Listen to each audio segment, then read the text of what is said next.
네, 안녕하세요. 함께 성장하는 일상 랑랑부동산 플러스입니다. 사실 지난 한 2년 정도 동안 이 부동산에 있어서 최악의 암흑기라고 하는 시간들이 그나마 좀 지나갔고, 올해 들어서는 대기 수요들이 많았죠. 내 집 마련을 하려고 하시는 분들이 행동을 함으로써 거래가 좀 많이 되고 있습니다. 자, 그래서 이런 집을 사는 과정에 있어서 사실 가장 귀찮은 게 어떤 거냐고 하면은 이제 내 집을 사는데 자금이 어느 정도 들어갈 것이냐, 이런 것들이 될 것 같거든요.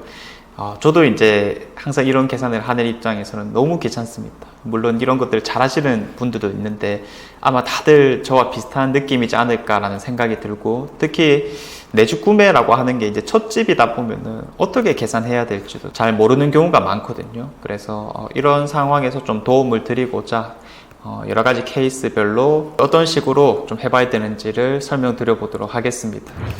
자, 우선 이렇게 세 가지 금액을 한번 준비해 봤거든요. 6억 5천, 4억 7천, 그리고 3억 3,500입니다. 이런 케이스들이 가장 많지 않을까라는 생각이 들고요. 좀 극단에 있는 것들을 제가 오늘 말씀드리는 것들을 잘 이해하셔가지고 한번 받아들이시면 되겠습니다.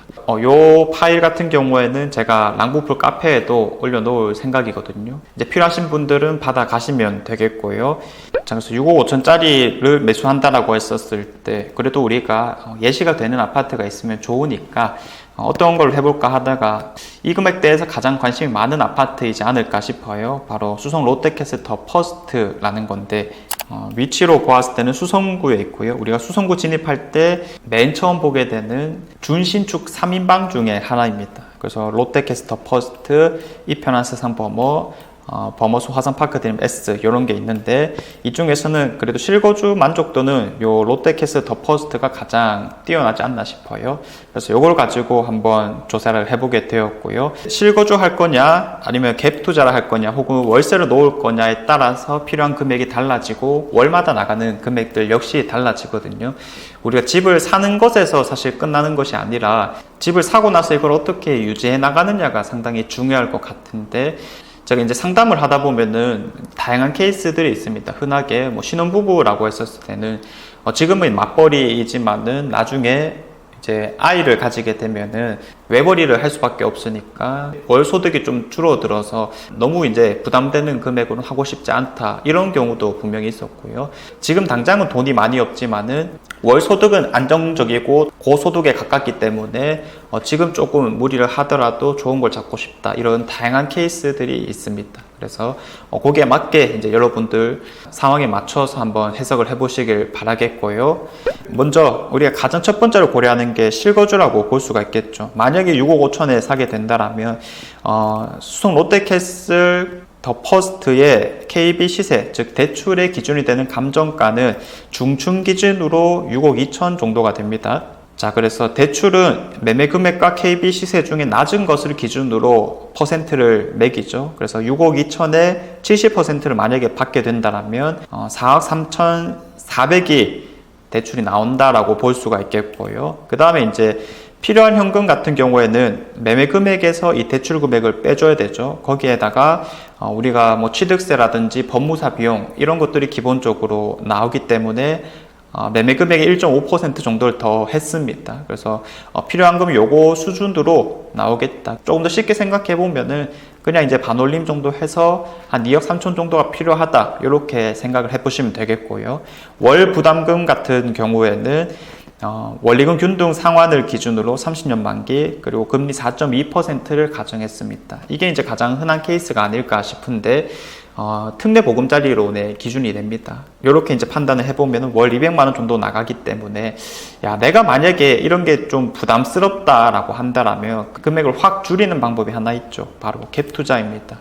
실제로 갭 투자가 어떻게 생겼느냐라고 했었을 때, 요즘 들어서는 워낙에 투자 형태로 많이 활용되지만 원래는 지금 당장 돈이 좀 없는 사람들이 전세를 끼고 내 집 마련을 미리 해두는 장치였었죠. 그래서 우리도 그 유래에 맞게 좀 활용을 해보자라면, 이 롯데캐슬 더 퍼스트 같은 경우에 전세를 한 3억 5천 정도부터 받을 수 있겠더라고요. 그러면 우리한테 필요한 현금은 한 3억 1천 정도 수준이다라고 볼 수가 있겠고요.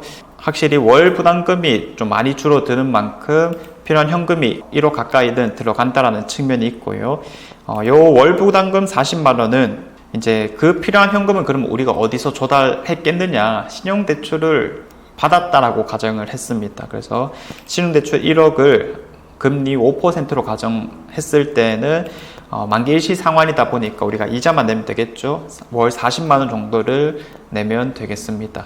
그런데 나는 도저히 이런 현금이 없다라고 했을 때는 뭐 신용대출도 더 안 나오고 다른 곳에 살면서 월세를 넣을 수도 있는 거겠죠. 그래서 대출 70%까지는 똑같은데 월세를 놓는 겁니다. 이곳은 3천에 125 정도 가능할 텐데, 그럼 이제 필요한 현금이 처음에는 이제 요 실거주와 똑같은 금액 들어가지만은 월세 보증금을 받고 나면은 들어가 있는 금액은 확실히 좀 줄어들겠고요. 월 부담금 역시 월세로 이제 충당을 하다 보니까 좀 줄어들게 되는데, 그럼 결국 또 우리가 살 때가 필요하잖아요. 그래서 일반적으로 84 타입 구축은 한 70만 원 정도를 받고 있거든요. 그래서 그 70만 원을 기준으로 더 했습니다. 확실히 이제 내가 이런 집을 실거주할 때보다 조금 규모를 줄여서 효율성을 따진다라면 그래도 월 70만 원까지는 아낄 수 있으니까 그러면 이제 질문은 이런 것들이 되겠죠. 만약에 뭘 해도 상관없다라고 한다라면 이 셋 중에는 뭘 하는 게 좋을까요? 라고 했을 때는 저는 사실 이제 투자적인 관점에서 좀 치중하게 되다 보니까 월세 놓는 게 가장 훌륭하다라고 볼 수 있겠습니다. 왜냐하면 나의 전재산이라고 할 수 있는 돈은 어쨌든 가치가 가장 높은 곳에 넣어두는 게 맞다. 실거주는 안 한다 하더라도 일단 투자 가치를 가장 크게 살려서 하나 내 것으로 만들어 놓고 살고 싶은 곳은 어디를 가서든 살아라. 그러면 이제 갭 투자도 비슷한 측면이 될 수 있을 건데 요즘에는 워낙에 공급이 많기 때문에 전세 물량이 아직도 계속 터지고 있죠. 그래서 전세 가격들이 너무 낮아져 있는 상태입니다.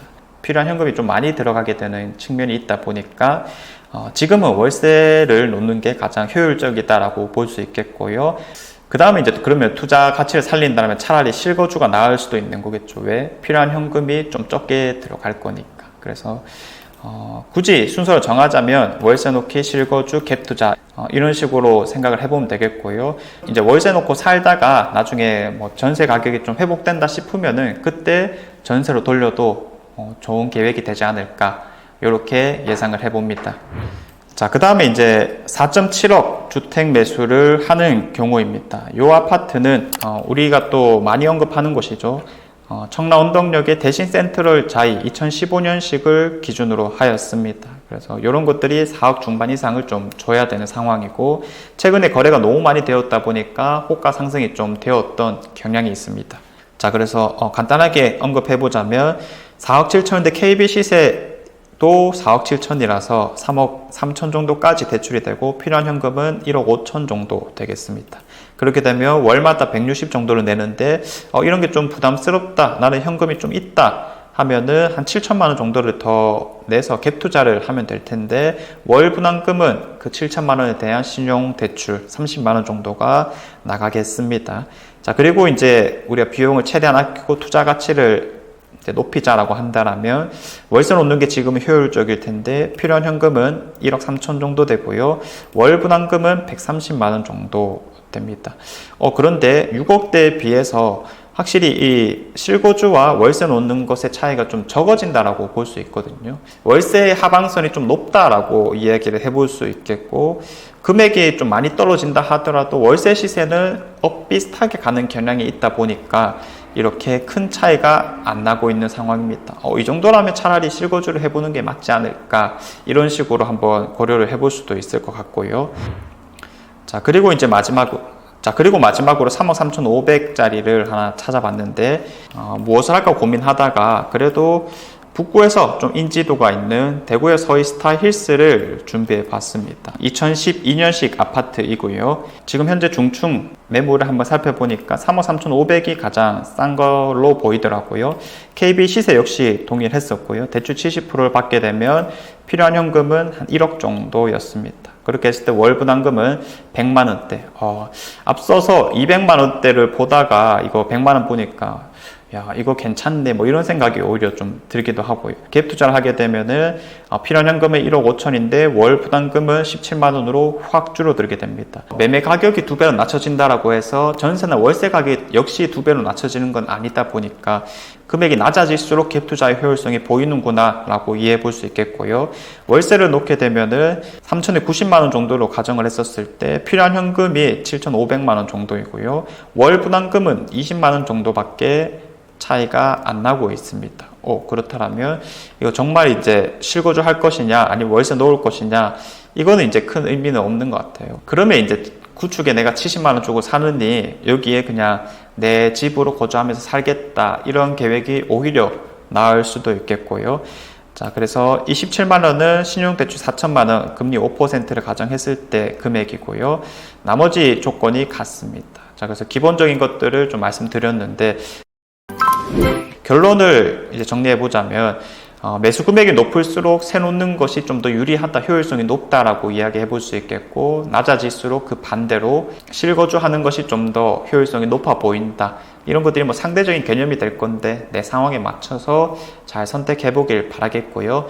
그리고 이제 추천을 드리는 것은 어차피 살 거라면 입지가 좋은 것들을 우선 하는 게 맞습니다. 지금 어쨌든 가격들이 대체로 조금은 안정화되어 있는 상황이기 때문에 앞으로는 우리가 다음 시장을 좀 생각해 봐야죠. 그래서 한번 살게 되면은 결국에 이제 뭐 몇 년 살게 될지는 모르겠죠. 처음 들어갈 때만 하더라도 2, 3년만 살다 나와야지 싶다가도 사실 살다 보면 그런 게 쉽지가 않거든요. 그 말이 뭐냐면은 결국 시간이 지났을 때 가장 기대치가 높은 걸 사둬라, 이렇게 이제 말할 수 있을 거니까 살 수 있다라면 비싼 걸 우선 하는 게 맞겠고요.